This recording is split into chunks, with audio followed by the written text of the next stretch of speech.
Hola amigas y amigos psicocracks, ya se viene la fiesta de Halloween, así que hablaremos de la Noche de Brujas.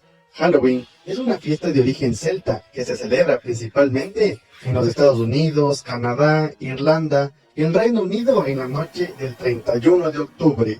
Sin embargo, como muchas otras fiestas, ha llegado al mundo para quedarse. Esta es una fiesta que combina elementos visuales relacionados con el miedo, especialmente disfraces y dulces. El disfraz permite esconder nuestras características físicas y hace anónimas nuestras conductas en el entorno social. Esto tiene un efecto liberador de emociones, sentimientos y deseos que las normas y costumbres sociales acostumbran a reprimir. Profesores, padres o vecinos, incluso amistades, manifiestan su rechazo a determinadas formas de vestir y de comportarse mediante gestos de rechazo o recriminaciones verbales. Una noche al año niños y adultos se visten con sus galas más terroríficas, o no tanto, para conmemorar la Noche de las Brujas. Mientras los hombres suelen disfrazarse de estereotipos de género de terror, las mujeres tienden a calzarse versiones hipersexualizadas de enfermeras, niñeras o policías. Pero, ¿qué dice nuestro disfraz sobre nuestra personalidad? En Halloween a nadie le preocupa ser juzgado, por lo que tendemos a liberarnos de ciertos tabúes gracias a nuestro traje y a nuestra máscara o maquillaje. Este sentimiento de confianza para encarnar un nuevo personaje o una nueva identidad más osada es similar a la que reveló un estudio de 2015 llevado a cabo por el Hanover College en Estados Unidos acerca del peso del maquillaje en las mujeres. Todas ellas afirmaron sentirse más seguras de sí mismas cuando iban maquilladas para salir con amigas, que sí aparecían maquilladas de forma casi natural como un día normal. Así pues, disfrazarse y adoptar una personalidad diferente es una excelente forma para que la gente trabaje a través de comportamientos y sentimientos con los que no se siente particularmente cómoda. La investigadora de la Universidad de Hertfordshire en Reino Unido, Karen Pine, afirma que la ropa puede acrecentar o disminuir nuestros procesos mentales y nuestras percepciones, teniendo consecuencias cognitivas, sociales y emocionales según lo que vistamos. La psicología de Halloween. Aunque podría pensarse que la fiesta tiene un efecto liberador del estrés cotidiano, no es una de las consecuencias principales. Halloween se basa en el contraste de miedo y humor. Todos saben que las imágenes, caretas, ruidos, vestidos son supuestamente terroríficos, pero realmente son falsos y precisamente por eso favorecen la risa como emoción de contraste con el miedo. Además, complementariamente están los dulces. Si hay algo realmente contradictorio, es una emoción de miedo y otra de placer, de gusto.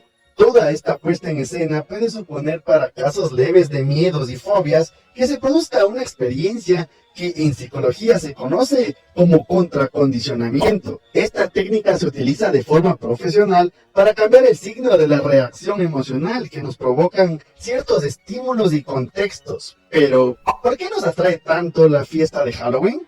Una de las razones puede ser porque el ser humano busca reacciones emocionales como forma de sentir la vida. Y el miedo es una emoción intensa. Sucede lo mismo que cuando se eligen novelas, cuentos o películas de miedo.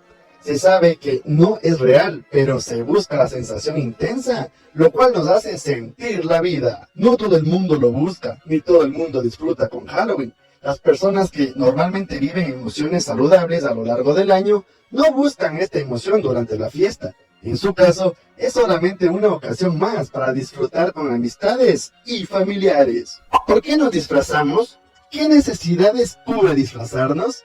Disfrazarnos cubre ciertas necesidades como desinhibirnos, jugar dentro de otros roles, hacer bromas que normalmente no haríamos, expresar ideas que tenemos, pero que en otro contexto no serían bien aceptadas. Nos ayuda a liberar tensión, incrementar la autoestima. Esto porque al disfrazarnos, sentimos que nos estamos atreviendo a algo y si triunfamos con el disfraz, nos genera mucha confianza y hasta cumplir momentáneamente sueños no cumplidos como ser un astronauta, luminaria famosa, etc. Cabe mencionar que existe una delgada línea entre realidad y fantasía y es ahí cuando se debe poner atención.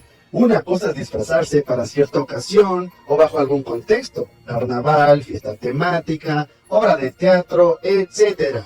Y otra muy distinta es querer vivir todo el tiempo una irrealidad. Los disfraces nos permiten escondernos en el atuendo, pero al mismo tiempo destaparnos más fácil, pues al sentirnos encubiertos inconscientemente, nos sentimos a salvo de los juicios y las críticas y nos soltamos. Hay muchas personas que compran, inventan o copian un personaje para su día a día. Aparentan ser felices y al mismo tiempo, la mayoría de las veces dejan de ser individuos funcionales con el paso del tiempo. Es ahí cuando, en realidad, estamos hablando de evasión de la realidad que puede llevarnos a algunos síndromes o trastornos mentales severos. Hay que aclarar que no a todos los individuos les gusta disfrazarse. Generalmente es por miedos, temores o hay alguna relación con su historia de vida, pero eso no significa que por no disfrazarse vivan inhibidos o que nunca digan o hagan lo que piensan. Es como en todo, hay a quien le gusta y a quien no, así que mucho ojo con eso. Cuéntame, ¿te gusta la fiesta de Halloween? ¿De qué te vas a disfrazar? Déjame saber en los comentarios, PsychoCrack. Y que tengas un feliz Halloween. Y este fue el video por hoy. Si te gustó, dale like. Si no te gustó, dale dislike. Aquí te dejo algunos videos interesantes de psicología. Próxima semana, algún video chévere, chido, bacán, del putas. Chao, PsychoCracks.